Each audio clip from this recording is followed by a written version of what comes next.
What's a hack in your industry that customers aren't supposed to find out? 1. I worked at a restaurant and one time the chef burned the applesauce that was supposed to be served with the pork chop. He put it on the menu as smoked applesauce and people loved it. 2. Former local journalist here. If you want to know something about your town, or pretty much anything locally, or find something hinky that you want to be investigated, just call or email them and ask what's happening with that. Insert weird item in city budget / shut down road / cop who got fired. When I was off deadline, I actually loved fielding these questions. They were mainly from old people, and pretty much worked as customer service for the city a lot. I directed people to local programs that would help them. I confirmed the start and proposed end dates of construction, and I told people what companies had pulled permits to build that new restaurant on Main Street. Local journalists have a wealth of knowledge in all departments of what is going on in your city, because they drift between one or the other frequently, and we ask the other reporters in the cubicle next to us. 2. They're your tour guides, social workers, watchdogs and public defenders if you just ask them. They aren't doing it for the money cries in past due bills, they're doing it for the love of their community. They all really embrace the localism aesthetic. I guess this is sort of a not supposed to find out thing, because if everyone did it, they'd never get their other work done. 3. Orchestral violinist. Sometimes we don't play all the notes. 4. This was 6 to 7 years ago, so may not be relevant, but when I worked at Enterprise Rent-A-Car, the higher-ups were so tunnel-visioned on positive customer reviews that if there was any problem at all we would write off anything from gas to whole days of rentals. We had a few repeat customers that would catch on and habitually complain about dumb poop to get parts of the bill discounted. Only a rating of completely satisfied counted, and it was tied to bonus and promotion, so a huge incentive to make people happy. 5. Just because you're on hold doesn't mean we can't hear you. 6. When I worked in a hotel as a night porter, the room cost was totally reliant if you were a dick or not.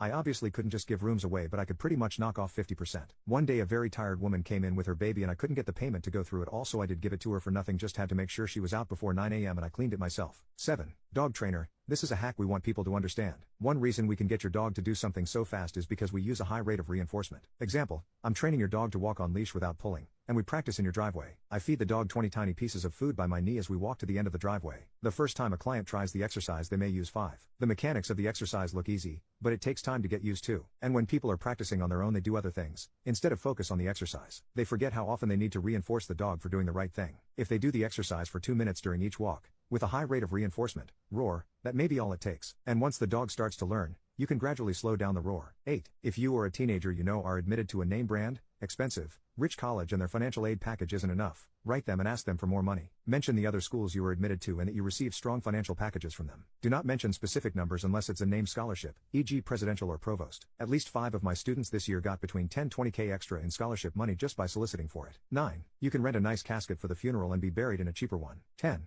Any Marriott booking made partially with points, with a 3-day cancellation policy, can be cancelled the same day of the booking without any fees. 11. I used to work in the floral industry. Don't call a large national florist. Look up a local florist in your recipient's area and call them directly. Most have websites to help you choose, and you'll save money on delivery and service fees, which can go towards a nicer arrangement. Also, unless you order flowers regularly, the membership/loyalty program is a scam and hard to cancel. 12. Most industries have retention teams because it costs 10x more to get a new customer than it costs to keep one you have. So if you call up and complain/threaten to cancel every other time they raise your rates, they'll probably give you the introductory rate. Just be aware you might have to switch. 13. Our physical presence/approach toward the user will sometimes fix the problem they are facing without any additional effort. It's support. 14. Consulting. We don't know either. 15. When I worked as a pharmacy tech, I spent a lot of time calling insurance companies and waiting on hold while the world burned around me. One time I got impatient with the voice recognition bot because it kept hearing background noise and made selections impossible, so I started cursing it out. Turns out if you say the F word a few times in a short span, the bot recognizes you as an angry customer and will switch you to a representative real quick. I did this multiple times to a lot of strange looks from my coworkers until I explained the hack. 16. Lean into the bite. I work in pediatrics and we're retaught that if a child bites you,